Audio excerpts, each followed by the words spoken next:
It doesn't matter how old you are, how young you are, what gender you are, what your ability level is. The game, if you know how to play, you know how to play. I always noticed that about all the young people that I was coming across, and I'm like, man, I need to start creating some programming where they can learn golf and learn leadership at the same time. The biggest tool that you have to be effective as a leader is yourself. So when we're talking about what's in your bag as a golfer, but what's inside of you as a leader? What makes you tick? What are your turn-ons? What are your turn-offs? What are your strengths?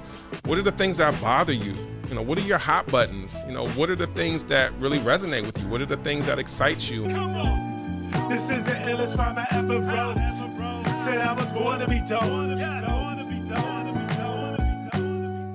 We are back. Born to be dope. I am your host, Ryan C. Greene. This is the show where we teach you how to master, magnify, and monetize your unique dopeness so that you can 10x your impact, influence, and income by being unapologetically great at being you.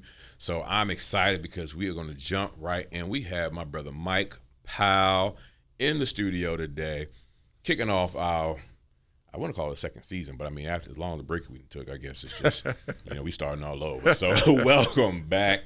Welcome to the show, man. We want to talk to you. You and I go back a long way. Yeah. I've known you since you was a kid. Technically, I was a kid too. So I've seen so much that you have done. Yep. Your journey, the way you've helped people, everything you've done has always been about helping people. Yep. So we want to get into some of the things that you've done, and then why I got you here today, some of the newer things that you were kicking off. Sure. Explain to people why you're looking like you just walked off the golf course and everything. So let's jump right in. Mike Powell, I don't want to, I hope you tell me about Mike Powell. Tell me about, first let's start with the nonprofit. Yeah. I think that's very important. And you guys have been rocking and rolling with this thing for over 20 years over 20 years. Over 20 years. Yep. So tell us about Lifting As We Climb and how that got started. Yeah, so Lifting As We Climb, me and my brothers from Hampton founded our mentoring program back in 2003, right out of Hampton. And what we really wanted to do with that program is find a way to impact young people. And so we just identified sports as, one of the venues where you have large numbers of kids. And anybody who works in any type of volunteer capacity knows the challenge of trying to get kids together, right? So we knew, football, basketball, whatever sport they were playing, we had a captive audience. So we started approaching coaches and teams and, wanting to figure out, what type of programming were they seeing as a need for the kids. And so we identified a program where we work with them athletically, and we work with them academically, and then we work with them socially as well. So that was something that we started, and it just grew and grew and grew. We have spun off another whole component of that called the Sound Mind, Sound Body Academy, which my brother Curtis is leading out in Detroit, and it's really all over the country. And the same concept. We want to impact kids in the classroom. We want to impact them on the field. We want to impact them in life. And so we've sent a number of kids to the NFL, kids through college, even kids who are not even playing. They have benefited just from going through our program, learning about being leaders, learning about being men, learning about how to just be more valuable adds to the community. And so that's really where, this journey of just giving back and supporting people in the community started with Lifting As We Climb, so far many years ago. And I love it. You guys started at a young age. You knew early on that it was important to give back and just to see what the organization has done, and especially how you, like you said, sound mind, sound body. Yep. I love seeing that success that you all are having. Now, little background, like Mike and I always tap into Mike. Like I'm trying to think. I can't remember what year. I think it was 2010. No. Before that, my first Dream Day. Yep, first Dream Day. I do. First one I did, I think it was at Morgan State. I do. You came to that. You told me, I didn't know at the time. Yeah. You told me that was my first time. First time going out. So I'm like, yep. That show you how dope Mike is. Yeah. I didn't even know he had never spoke before, but he had the skill in him. And so that was, I think, 08, I want to say, 08, 09. Yep. So from there, then we did the same. We did it at Hampton. Yep. We've even done some stuff during COVID. Yep, we did. Me and Silas, shout out to Silas. Yep. So we've been around this thing for a minute, man. Yep. You and you have your foundation. What's your key message? But your signature message has changed with the times, Sure. grown with the time. I would say, because I remember you were like Mr. Goal setting. Yep. So talk about the importance, because I think this is important about the pivot, the transition, and it's not so much changing, but just growing. Yep. So when your message has grown, talk about that journey and really where we are with your message now. Sure. So, we started with Lifting As We Climb and supporting kids, academically, athletically, and then, with our Dream Day program and then with the goal setting program. It's always been a key messaging that we wanted to help people learn how to be more productive in their lives. So, from that perspective, the message has remained the same. It's just that the way that we're delivering it, the way the venues that I use, the vehicles that I use to deliver that message has changed. I still do goal setting, right? I don't do my goal setting workshops like I used to, but now when my clients are hiring me, I do it internally. So the same content that I develop, I still use the same content. I really enjoy doing goal setting workshops, but with business got busy. And so, as you know, trying to pull together workshops and market and getting people together is a challenge. And, I feel myself getting pulled back into that space. But, there was a time when, I pivoted away from doing the public aspect of it and started doing it more for my clients internally, working with coaching clients, working with leaders, working with even small groups. Goal setting was something that I've always done. And so now, when I start thinking about leadership, goal setting is really important for leaders. So, I feel like leadership, goal setting, being more effective has always been one of the key adds to the programs that I'm trying to support people in. And so, to that extent, it hasn't changed. And I'm glad you put it that way, because I know I get calls. I just got an email today, as a matter of fact, asking, do you still do XYZ, whatever it is, something I do. So it's like you said, it doesn't change. Just because you don't necessarily have it in the forefront and you're not promoting that publicly, doesn't mean that you stopped. It doesn't mean it's not still the foundational thing what you do. So that's good as well. So when y'all watching people out there and you're following people, and I always feel like I got to speak to people about social media and what they see, because it seems like we put so much emphasis on that and not real world. It's like you can't judge some success, impact, all that just by what you see somebody post. You don't know. A lot of times when entrepreneurs go quiet, we in the kitchen working, right? We putting something together. Shoot, that's why this show ain't been on for years, right? We back. So what are you doing now? And what we call Mike Powell Consulting Group. What are we doing now? So, my company is growing. We are still in our consulting space, mostly in the federal sector, working with agencies to help them become more effective. One thing that we've moved into in that space is more the digital AI cyberspace, which is, a very big pivot from what we've done before. Right. So I still go in, I do leadership, I do consulting, I do strategic planning, I still do executive coaching, but now we actually have engineers that we have on our staff that are going to support organizations. We're doing a lot of stuff with agencies, making sure that their policies are up to date as it relates to cyber, as it relates to AI, this whole new landscape that we're in. If you don't understand that, if your organization don't understand that, you're going to get left behind. And so, for the company, that is something that we are really excited about. We're growing. We had our high mark year last year, and I think, we're going to even exceed that number, and we're hoping to double that number next year. And so, corporately, we're really excited. And then, personally, I think maybe 2019, when we last got together, my daughter was just born. And now she's 6. She just turned 6. And one of the things that I think every parent kind of wrestles with, and I know we did, was what sport do you want to put your child in? Right. And I grew up playing basketball, so everybody was like, I know you're going to have your child playing basketball. And I don't like the AAU environment. I don't like the sports environment, period. Right. And so I was really leery about what activities I allowed her to be in. And fortunately, because of COVID, we had more time to think about it because nothing was going on. Right. And so I've always played golf. Not competitively, but I always enjoyed the sport. So I was like, I wonder if she would like that. So I got her into golf, and she took to it like right away. And I started playing more, and then I had her join a program. Shout out to my Excel Golf family. Like, Excel, y'all have really like changed my life and changed her life. But in golf, I found a whole community that I didn't know existed. Wow. Like a whole community. Like, it's so different than any of the sports that I've ever been a part of. Okay. And I've really like enjoyed it.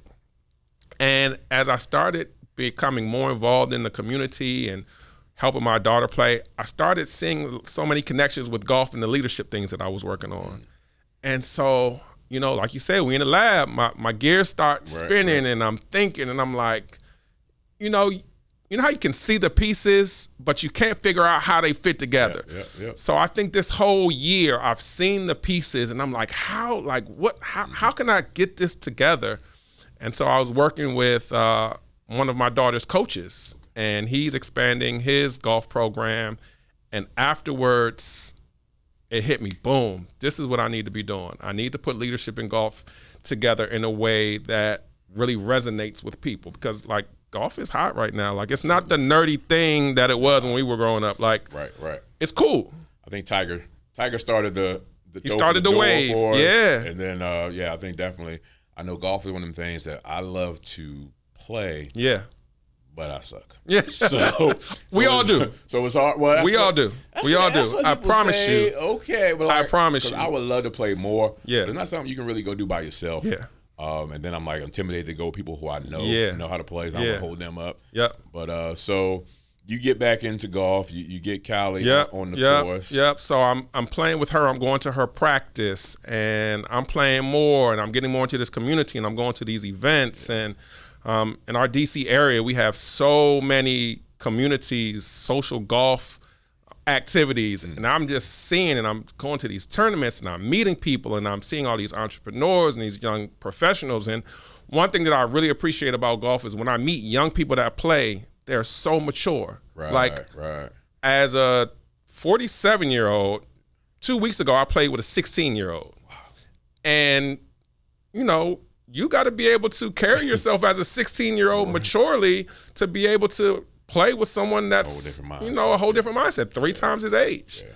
And so I always noticed that about all the young people that I was coming across. And I'm like, man, I need to start creating some programming where they can learn golf and learn leadership at the same time, because, they may not play professionally. They may not go to college, but it's an opportunity to learn, and I think there's a lot of transferable skills. And so in 2026, I'm putting together and I'm launching a program called Fairways to Success, where we are teaching aspiring and current leaders and executives how to play golf, but also how to learn leadership lessons through the sport. And it's something I'm really excited about. It's, just another way to carry on the same message, but as we said, pivot to a different vehicle. And so I'm excited about it. I'm working on my curriculum, and, would love to kind of talk through some of the ideas with you about it. Absolutely. That's what we're going to do. We're going to talk through some of the points. And I love how, you found something that you were involved in, you're passionate about, and your daughter, and you figure, how can I teach from this? Yep. And I think as coaches, leaders, entrepreneurs, we always want to find something that sets us apart, some kind of niche. And sometimes if you try to force it, it can be corny. Sure. And it doesn't resonate, Yep. But when you wait and you say, okay, wait, well, this is natural to Yeah. me. And in golf, you don't have to play golf to understand some of the lessons that you teach. And I know for myself, back in 2008, I wrote a book about my past relationships and leadership lessons. So I think life is always one of our greatest teachers. Absolutely. If we're paying attention and willing to take the lessons. Yeah. So let's jump into it, man. Sure. So let's take it, because I know you got this course, and we work. I call it a course, but what's the process? So it's going to progress from workshops to retreats, and ultimately, I want to create a whole experience where we're bringing executives off-site, and we're giving them a 3-4 day immersive experience where they are learning golf, they're learning leadership, they're building community, and they're walking away with the confidence to be able to do both. Yeah. All right. So let's start. Let's run through. And here's the thing: we're giving y'all this. This is an exclusive for the Born to Be Dope family. We're not gonna give you all the training. We're gonna give you kind of an overview. Yeah. Let you know some of what to expect. Because if you want the whole thing, then you got to go to the leadership experience. There you go. So there you go. Fairways to success. Yep. So this is exclusive. But let's start, and I love how you laid these out, connecting them to the game. So let's start with your first point. You're talking about what's in your bag. Yeah. It starts from that, right? With self-awareness and emotional intelligence. Yes. So when you think about golf, the first thing you got to realize is that each club does something different. Mm-hmm. Like, you got to know how to use the tools that you have. In golf, everybody has basically the same clubs. Now, they're different styles and different pieces and components to what's in your bag. And you got to know all those things to really be effective. And as a leader, the biggest tool that you have to be effective as a leader is yourself. Yeah. So when we're talking about what's in your bag as a golfer, but what's inside of you as a leader, right? What makes you tick? What are your turn-ons? What are your turn-offs? What are your strengths? What are the things that bother you? What are your hot buttons? What are the things that really resonate with you? What are the things that excite you? And so, having that increased self-awareness for any leader is critical, because if you don't know yourself, if you don't know how to use your tools, then you can't work. You can't be effective. And so that first module of knowing your tools, knowing what's in your bag, knowing your swing, right? So we're putting together some comparisons about what does your swing say about the type of leader that you are, right? And so, just kind of making that contrast and comparison of those two things is really that first point. I love that. For those who've been following the Born to Be Dope brand outside of the show, that's our tagline, being unapologetically dope at being you. Yep. And it's like, what's in your bag? I'm glad I didn't come up with that, because but it's kind of the same thing. I talk about, what we all have something inside of it, like we're special. Yep. That we have that special sauce, but what happens is too often we try to look in somebody else's bag. Yep. Let me see what kind of club you use. Yep. Listen, you can hit a 3-iron. And I told you I suck at golf, so you can hit a 3-iron. What's a 3-iron go? 170 yards? I'm just guessing. Depends on who you are, but let's say 170. It's supposed to go. That works. All right, so it's supposed to go 170. People don't really use 3-irons anymore, but whatever. I knew I was gonna pick the wrong club. I was like, no, because it goes 3 wood is what I was going to say. There you go. Wood, there you go. 3 there iron. you go. There you go. Wood It works. It works. I'm with you. So I know I go a little further. Yeah. So anyway, thanks for calling me out on my show. Appreciate that. I'm teaching. We're learning. This is what's in your bag. That's right. What's in your bag. That's why we're doing a this. Workshop. Exactly. So the point is, you can go hit the same club. Yeah. We can hit the same club. Yep. And you'll hit it much further, much straighter than I would, because I don't know how to use it. You don't know how to use it. It's the same thing when we talk about speaking and leadership and just growing, is that we can't keep comparing ourselves to other people, because we don't have the same tools. We don't have the same tools, man. And that's what I love about golf, because it doesn't matter how old you are, how young you are, what gender you are, what your ability level is. The game, if you know how to play, you know how to play. So my 3-iron might go 170. Your driver might go 170, but the goal is to get 170. So it don't matter how you get there, right? So you got to know how to use your tools to get to the goal. And I'm going to use my tool. Might not be the same thing, but the goal is to get on the green and to get in the hole, right? That's what we want to do. Right. Yeah, absolutely, man. I love that. So let's talk about the second piece. You're talking about playing the lie. Now, for those who might not be familiar with golf, so let's maybe I just explain just a little bit. Sure. What it means. I know what it means. Yeah. But playing the lie. You talk about being adaptability and situational leadership. So talk about that for us. Yeah. So one of the challenges that people find with golf is they go to like Top Golf or they go to the range and they're like, oh, I can play this game. Well, when you're playing, the surface is flat. Right. When you're actually playing around, you might be in the rough, which means the grass is a little bit longer. You might be on the fairway, which means it's a little bit shorter. You might be on a hill. You might be on a downslope, right? You might be in the sand. You might be on the green. And so all of those different, what we call lies, the way your ball is lying on the course, means you have to adjust the way you swing. You have to adjust the club that you use. And so as a leader, you got to be adjustable. You got to adapt to the situation. You got to be able to assess where I am, what tools do I have, and then what is the right thing to do for this moment. And so in that module, we'll talk about this program called situational leadership. And leaders have to adapt to the situation, adapt their style. You know, as leaders, sometimes we get into our comfort zone. Like this is my thing. Like I'm a micromanage, but everybody don't need to be micromanaged. Or I'm gonna be hands off. Like I'm gonna be cool. I'm gonna be laid back. And everybody don't need to be cool and laid back. Like, you know, you got to figure it out. And so adapting to the situation and playing the lie is really, you know, a great metaphor for how you adjust your leadership style. This is so good, Mike. This is so good. It reminds me of, because, you know, I do leadership training too. So it reminds me of, I actually teach this, but real life experience when I was doing, as a marketing manager for an organization, and I was teaching I forgot what his title was, but he was working under me. We're going through some spreadsheets, right? And I'm telling him how to do, like, if people in green, that means they did this. If people in blue, that means they did this. People in red, that means we need to do this, blah, blah, blah, blah. And he's looking at me after I said that. I'm looking at him like, what's wrong? Right. He told me he was colorblind. So he couldn't tell what colors were green and blue in the spreadsheet. And I use that example when I teach about how you got to meet people where they are. Got to meet them where they are. As a leader, too many leaders think, I'm in charge, do it my way, and that's it. And that's how you lose people. That's how you lose people, either mentally and they stay there and don't do anything, or they walk out the door, literally you lose them. Absolutely. So I love that you talk about that and how I like the lie thing. I like that. So, you know, you can't just, everybody's not going to take to strong leadership. And even as coach, I did a lot of sports coaching too. So like every athlete is not going to be, you can't be up in their face yelling. Someone, you got to be able to talk to them and work through it and stuff like that. So man, this is good. Y'all getting this? Because I hope y'all picking up what Mike is putting down. So you know, let's talk about the next thing that you want to teach people is the short game.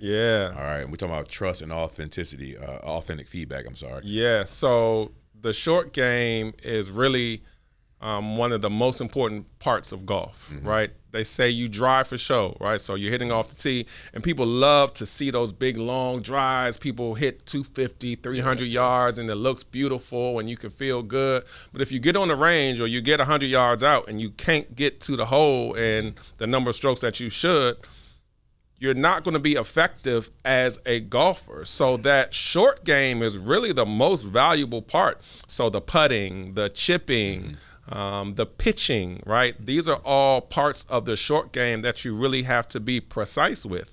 And I think in one-on-ones as a leader, you have to be precise. You have to understand your people. You have to be able to give feedback to them and be very specific, right? I always tell people, like, as a leader, you can't do just I know it when I see it, right? You ever go to the store and you got somebody that's asking you need some help with something? You're like, I don't know what I'm looking for, but I know it when I see it. You can't do that as a leader.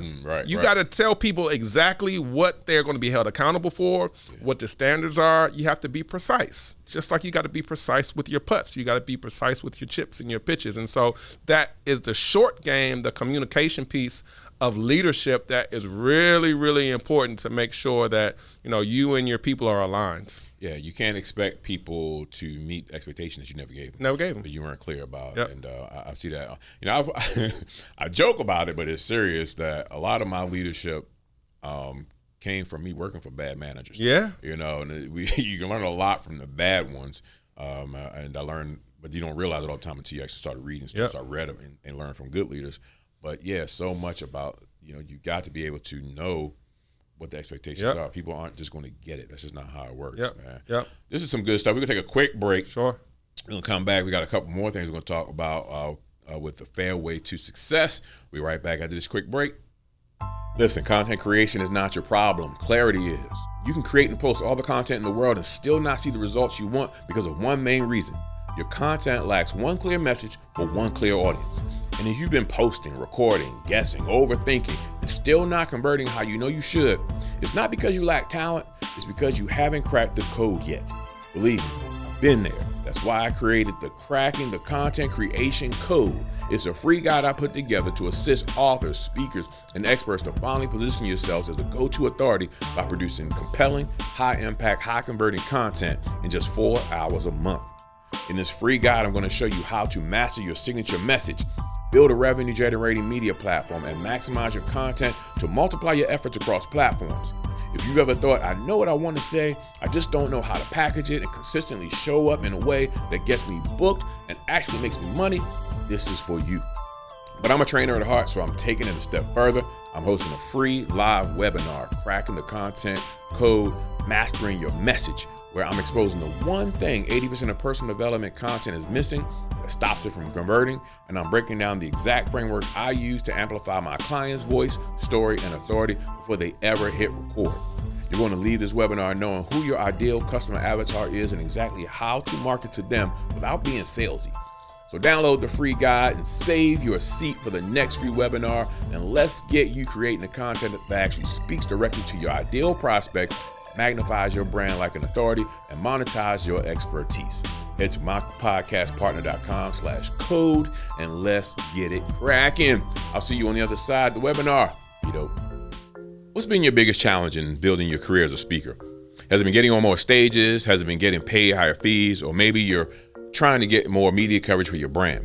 If you answer yes to any of those, or maybe you say yes to all three, then I've got your answer.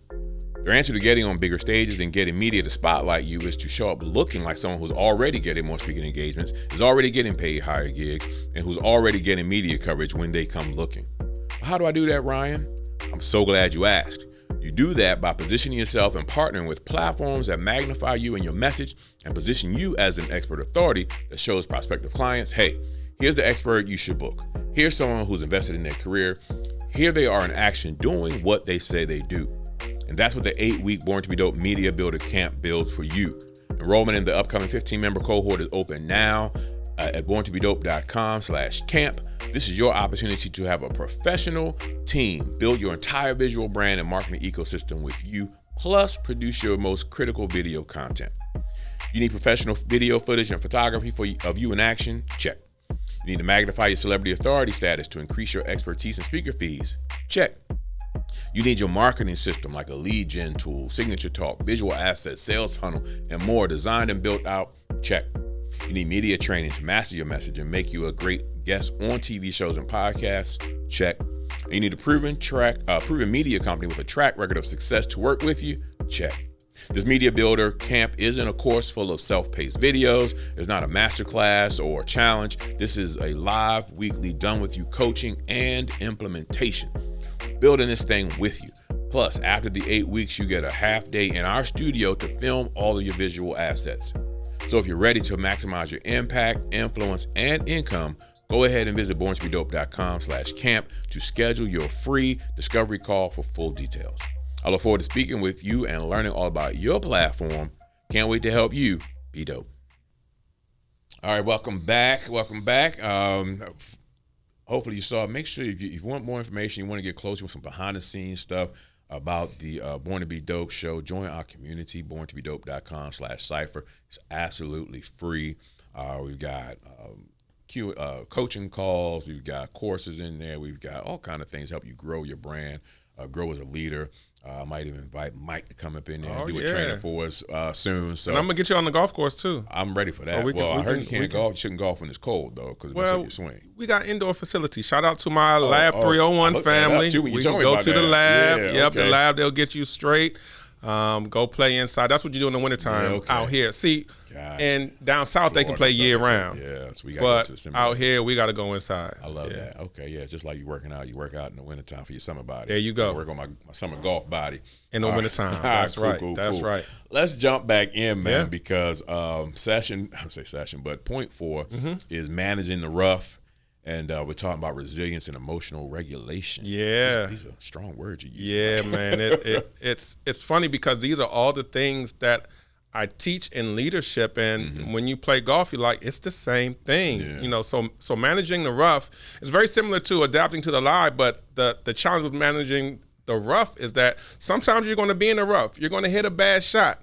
You're going to have some setbacks. You're going to miss hit. Like, that's why I said, like, we're all bad at golf. Some of us are just much worse than others. But like even the best players in the world who do this for a living, who practice every single day, they hit bad shots. Right. And so how do you bounce back from that? Yeah. I mean, if you play golf, you've had an experience where you do something on a hole and it's what we call a blow up hole. So maybe I'm supposed to get it in 4 and I get it in 8. And now I go to the next hole and I'm still thinking about the last hole. and I can't let it go, and I'm frustrated.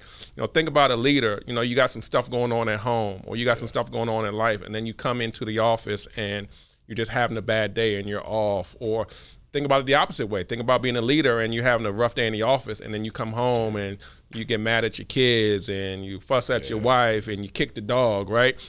So you got to be able to figure out, how do you regain your composure? How do you get yourself back to that space of calm, even when it's stressful, even when it's difficult, even when it doesn't feel good? So having that resiliency to say, you know what, bad shot, bad situation, bad outcome, learn from it, move on.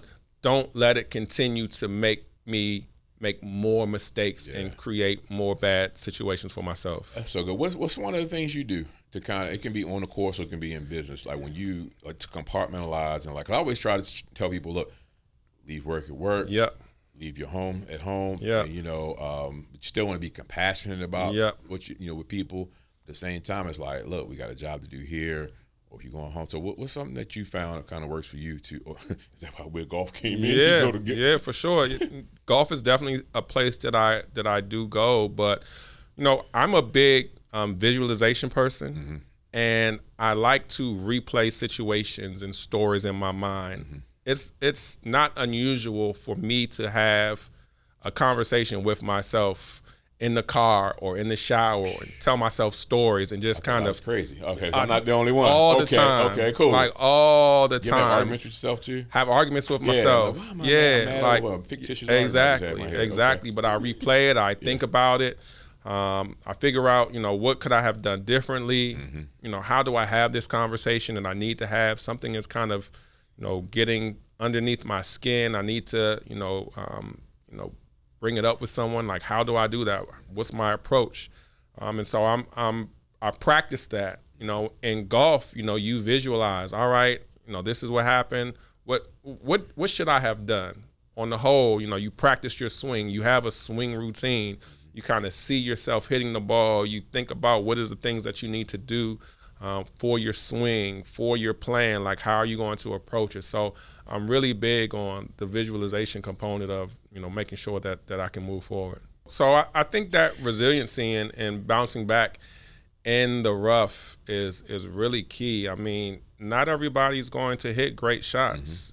Not everything is going to work out the way that you planned. And you want to be able to visualize, what happened, what do you need to do to kind of fix it, to adjust, but also to make sure that when you're in that situation again, that you don't make the same mistake. And, that's why golfers practice so much, because you can hit one shot and you might not hit it again for the rest of the game. Yeah. Like for the rest of the 18 holes, you won't hit that shot. So you don't get a chance to practice it. And so, you got to go out and play a whole lot, because it might not come up until you play that same course, that same round again. So you got to put in that time and have that reflection and think about, okay, how do I approach this? What happened? How can I make sure I don't fall into the same trap? And I've often heard people talk about those who learn golf, they get so focused on the driver. And it's like, you may use your driver 7-8 holes out of the 7 strokes out of the average 72, so it's like, so I love that, man. Yep. So, you definitely have to visualize, you have to put in the work, you have to think about, what you need to do in order to, be successful next time, even though, it didn't go the way that you planned it this time. So let's talk about the long game, because we talk about the short game, we talk about the lie, playing in the rough, but the long game, because I say it all the time, and having 2 young kids, they're adults, but that generation, we just want instant gratification. We want it, and I mean, as adults, we want it too. For sure. It's natural to want it now. Humans are impatient. Absolutely. But I think the longer we grow, we've been forced to be patient. Yep. But the long game, you talk about strategic thinking and vision. I love this piece. That's kind of, I think, my special sauce. I'm a strategic thinker, visionary. I can see something, an idea, and I can tell you, boom, boom, boom, boom, boom. We can plan the whole thing out. Right. I may not necessarily be able to go and implement it all. Yeah, you can execute, but you got the vision. Yeah. So talk about that part. Yeah, so it's really about having a vision and thinking about, how are you going to approach it? What are the steps that you need to take? And ironically, this is the part of golf that I never learned, even as I've played for many, many years. When you start playing golf, you learn how to hit. You want to hit. You want to get the ball off the ground. You want to make it look as pretty as the people that you see on TV, right? Or the pros that, are at the course where you're playing. And you just learn how to hit, and you practice, and you put in hours and hours and hours, and you're just working on hitting. But you don't think about course management. So how far do I want to hit this ball? I don't want to think about this shot, but I need to think about the next shot. So what is my best way to get to that hole? I can do this, or I can do that, or I can do this. So really, you want to think from the end and work it backwards. And a lot of times from golf, we think like that first shot, boom, I boomed it. And it's like, okay, now what? And you can't get around the dog leg. Can't get around the dog leg, right? You hit it too far, and then now you near the water. Like it was a great shot, but if I had a thought about it, I may have used a different club because I didn't want it to go that far, right? Because that's not my best second shot. Yeah. And so when you're thinking strategically as a leader, you need to think about the long-term vision, right? Not making just knee-jerk decisions that feel good, feel comfortable in the moment, but what is the best thing for the entire system? What is the best thing for the entire vision, for the mission, for the long-term success of everyone? And so you have to have that same kind of strategic course management mindset. And I think that all of us probably do it to some extent, but what I want people to do is be more intentional about it, right? So that's the goal setting part that I always worked on with people is, thinking about, where do you want to go and what are the steps to help you get there? And so whether you're talking about golf or you're talking about leadership, you want to have a long-term goal. You want to have some way to get you those steps there. And I think when you play golf, all you know is, I just want to get it in the hole. Like, I want to get it in the hole. Right. But you got all these clubs, and they're designed to do something different. And like, what's the best way for what's in your club and what's in your swing for you to get it there in the least amount of strokes? And so thinking about that long term is really, really important.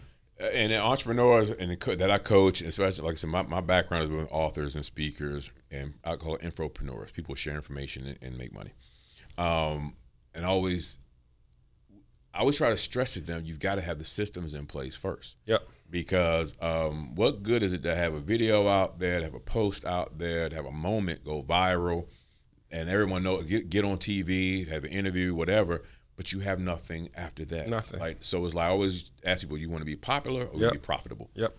So it's like any opportunity, you can't wait till after it happens to be like, oh, now what I'm going to do? How am I going to capitalize off of this? You should already be strategic and know, I'm going into this TV interview. I'm going to make sure I tell them to go to did I mention the community, by the way? Join the Born to Be Dope community at borntobedope.com/cypher. It's free. So something like that. So it's like you got to have that in place and know ahead of time. And I think so. And a lot of people aren't strategic thinkers. They aren't visionaries, and it's not a problem. Not anything wrong with them. It's not a bad thing. Put it that way.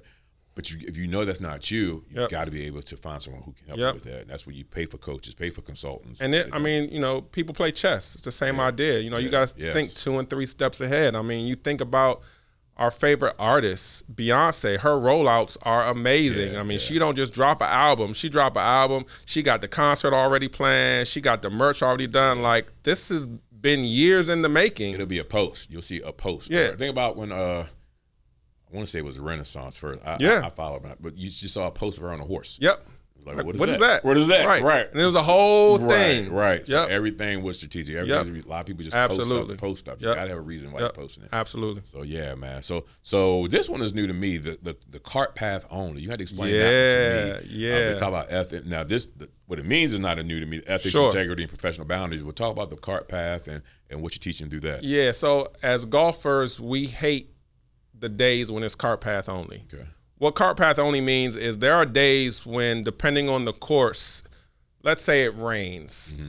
The greens on a golf course are very sensitive. Yeah. And when you're playing with a golf cart, the cart will ride on the grass and it'll leave indentations in the grass. So when the grass is really, really wet and really soft, the people who run the course will say, you know what, today we don't want y'all to ride on the course. You have to ride on the cart path. So anytime there's a path, anytime you play golf, there's always a path for the carts. Now, typically, when it's nice weather, everything is firm, you can ride your cart right up to your ball and you can hit it. But those days when they say you can't do that, now you got to park and you got to walk all the way to your ball, and it just, it can be frustrating. It makes the games take longer. But really what I want people to understand is there are a lot of laws, there are a lot of rules, there are a lot of policies that guide how you play, little things that you might not be aware of. And one thing that, I don't know, what maybe rubs me the wrong way is probably the best way to say it, is so many people are into golf now, and that's cool. Even though I didn't know how to do course management, and I didn't know how to score really well, I grew up playing with my dad, and he taught me the right way to play, right? You don't lie about your score. You don't walk in somebody else's shot. You don't ride up onto the green. My dad is so old school. Like, now guys have their speakers out on the course and, they jam in. Like, that would drive him crazy. Like, it's just a way to show up. You end a round, you shake the person's hand that you play with, you take your hat off, you tuck your shirt in. Like, there are certain things that are spoken and unspoken rules in golf, and there's spoken and unspoken rules in leadership as well. And so there are a lot of things that you can do as a leader that set you up for failure, and you don't even know it, right? This is good, Mike. You're putting yourself in a bad situation and you're not even aware of it. I think about a kid I was coaching for many years, and he was a young executive, and he told me that one of his mentors pulled him aside, and they were in the cafe, and he said he wanted him to look around, and nobody had beards. Like, everybody in this organization was clean shaven.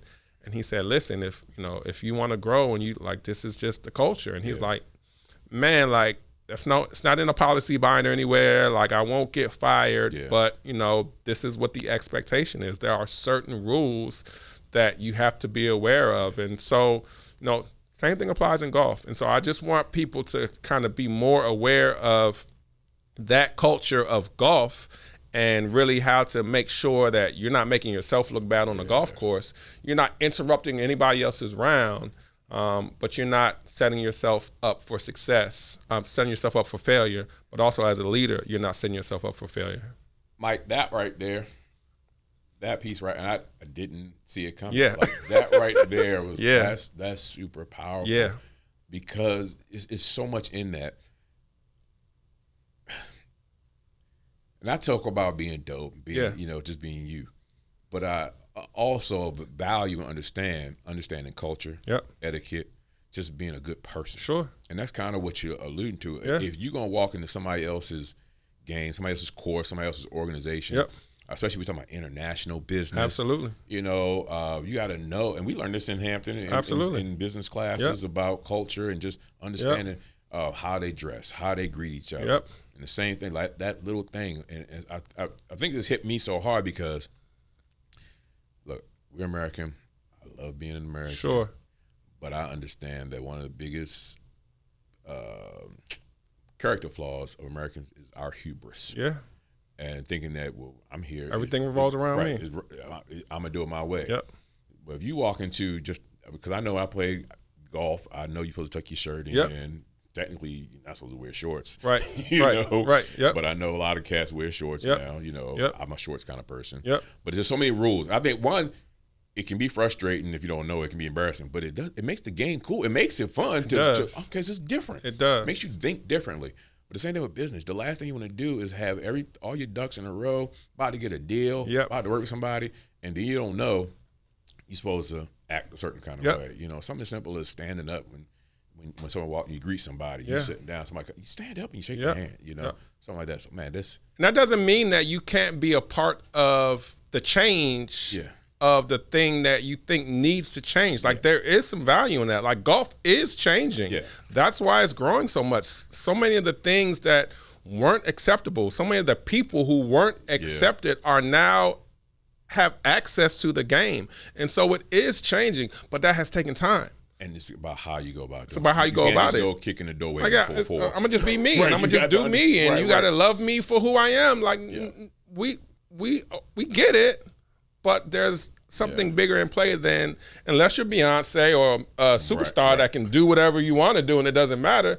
Most of us don't have that same and, ability. Right, the golf has been here hundreds of years before you, used to be here hundreds of years after Going to you. be, absolutely. So you got to look at that. Same thing with a lot of things in business. Yep, you know? yep. That's dope right there. All right, let's get to the 19th hole. Yeah. You had to explain that one to some viewers. I know what it is. Yes. But I'm going to let you explain what the 19th hole is.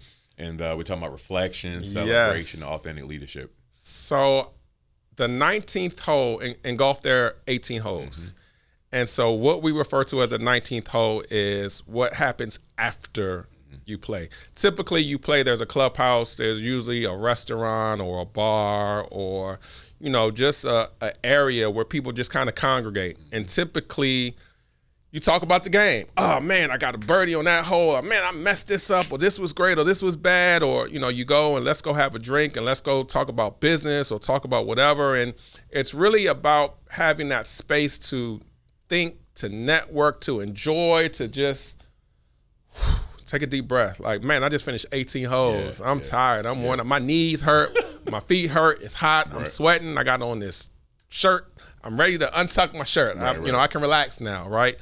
So the 19th hole is a place where you go to just kind of come back to who you are, to relate, to release, to network, to reconnect with the people and not have to focus on all of the physical aspects of the game, but mostly think about the mental aspects. So, as a leader, we have big events, we have days, we have things that really require a lot of our energy. And I think sometimes we get so trapped into what's the next thing. I had a mentor one time said that's called being addicted to the next. So I go from this thing to that thing to that thing, and it keeps me going. And it's like, that's cool, but at some point, when do you take time to reflect on what you did? Like, what went well? What didn't go so well? I used to work with my dad, and after I trained, he would always call me, and I'll be tired.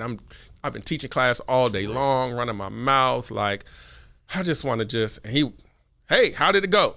And I'm like, oh, it went all right. Well, what went all right? I'm like, Dad, I do not feel like I'm too tired. But what he wanted me to do was, while it was fresh in my mind, to really do a debrief and a critique of my performance so that I can have that to refer back to for the next time. One of the best times to practice golf, if you have the energy, is right when you're done. So you go out into the range. That's what the best golfers will sometimes do, is they finish a round and they go right to the range, because they're like, oh man, on the eighth hole, I hit this shot and I hit it wrong. I need to go out and practice. It's fresh in my mind. And so that 19th hole is where you go to kind of think about everything that you just experienced, it, process it either by yourself, with your playing partners, with your friends, your colleagues, whoever you played with, but also in leadership, how do you bring your team together? How do you kind of get to that space where you can reflect on what you just did and really appreciate the good, the bad, and the ugly of it? This is so dope. I think I said pathways earlier, but it's fairways. Fairways to success. I think we'll look back when we go and edit it. Yep. Fairways to success.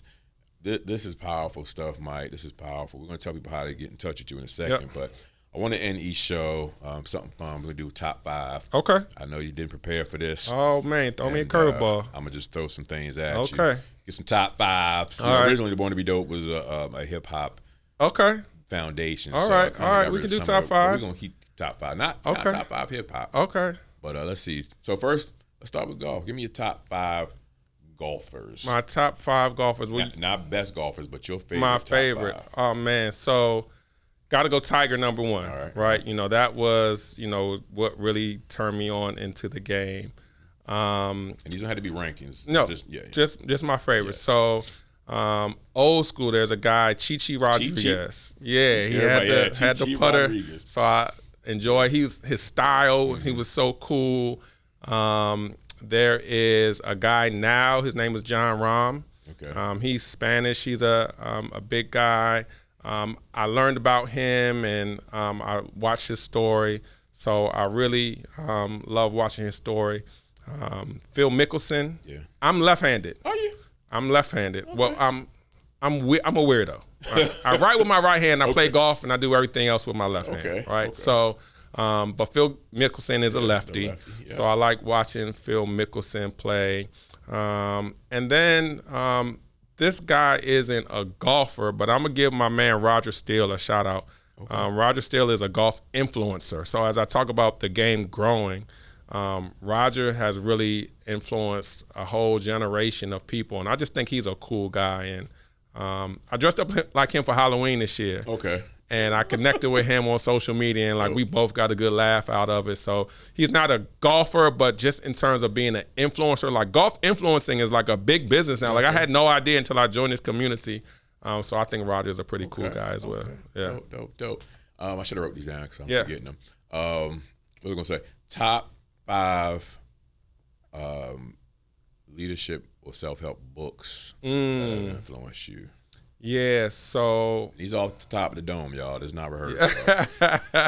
Yeah, so one of my favorites is the Leadership Engine. That is a program that just talks about what needs to be inside of a leader. I love the habits of effective people. Like that is really, really important. I just finished reading The Alchemist. Okay, I've heard of it. I haven't read it. I've heard that one. The Alchemist was a really cool book. I prefer more nonfiction books. I like reading people's journeys. So, Malcolm X was, a great leader, and I remember reading his book and his story. But I would say probably my favorite leadership book is a book by John Maxwell, and it's called Everybody Communicates, Only a Few Connect. Yep. And we're always saying words, right? But how are you connecting with people? And so that book, he really focuses on leaders and how you're connecting with people. John Maxwell was my introduction to personal development. Yep. His book, 21 Irrefutable Laws of Leadership, was the first book that I read that I didn't have to, it wasn't an assignment from school. I was 26 years old. So it was like when I read his book and I realized that's what got me into coaching and training. I was in network marketing, and I was like, wait a minute, this stuff is in books? Yep. I've got to tell people about this stuff too. And that's how I got started writing books and teaching as well. So he's one of the OGs in leadership. Yeah. So I got that book too. All right, last one. You mentioned Queen Bee. What's your top 5 Beyonce songs? Oh my God, I don't think that it's suitable for the airwaves right now. What? I love the music that is like very like intimate. So those songs, I couldn't even tell you the names, and if I did, y'all would probably like look at me sideways. So no judgment zone here. Yeah, I tell people I'm one of Beyonce's biggest straight fans. Okay. So, So, I love her her work with Jay and most of their songs together. Because I'm not a huge Beehive person. You gotta ask me about something. I can't give you Beyonce songs because I don't know the titles. We done stumped. Yeah, y'all stumped me. You top 5 Jay-Z songs. Then. That's an easy one. Man, that's probably just as hard because it's too many. I don't even know the song titles, honestly. So. Yeah, like I can give you Jay-Z albums. How about that? Albums. We can do albums. So I would say my number 1 Jay-Z album is Reasonable Doubt. For a long time, that was my number 1. 444 has gotten into the top 5 now because his maturity and growth and just his subject matter, I thought was really good. Trying to get you this game for $9.99. Exactly. So I like that one. American Gangster. Yes. All the soul samples, old school music. I love that. Blueprint. And then the Black Album, that would be my Jay-Z 5. Good stuff, man. Thanks for hanging with us, man. Sir. I can't wait till the Fairways Success launches. Yes. Tell people how they can get in touch with you, how they follow you, to make sure that they take advantage of all the resources and training you do. Yes, sir. Thank you. So all my social media is MP Consults, MPCONSULTS, and the Fairways to Success IG is Fairways, the number 2 success. I will be launching in 2026 with some workshops, public workshops. We're going to do some 2-day retreats at some country clubs, golf courses. Of course, I got to add in some fun. So, we'll do golf, we'll do classroom, we'll do a little outing where we can go hear some music and do some fun things. And ultimately, I want to build to that 3 or 4 day retreat where we can get people together and really build community. So MP Consults is my social media, and then Fairways to Success is the social media for that program. It's going to be dope, man. Yep. It's going to be dope. Make sure you follow me, Raji is Dope, on all social media, and Born to be Dope. You can follow the show's Instagram, Born to be Dope. I'm glad to be back. Yeah. I'm glad. I couldn't have thought of a better person to relaunch the Yeah, show with. thank you. You, Great man. timing. So Yeah, appreciate you. For everyone else, thank you for watching. Make sure you join our community. Did I say that already? I think join the community. borntobedope.com/cypher. Join the free leadership community. We'll talk to you next week. Be dope. This is the illest rhyme I ever wrote. Said I was born to be dope.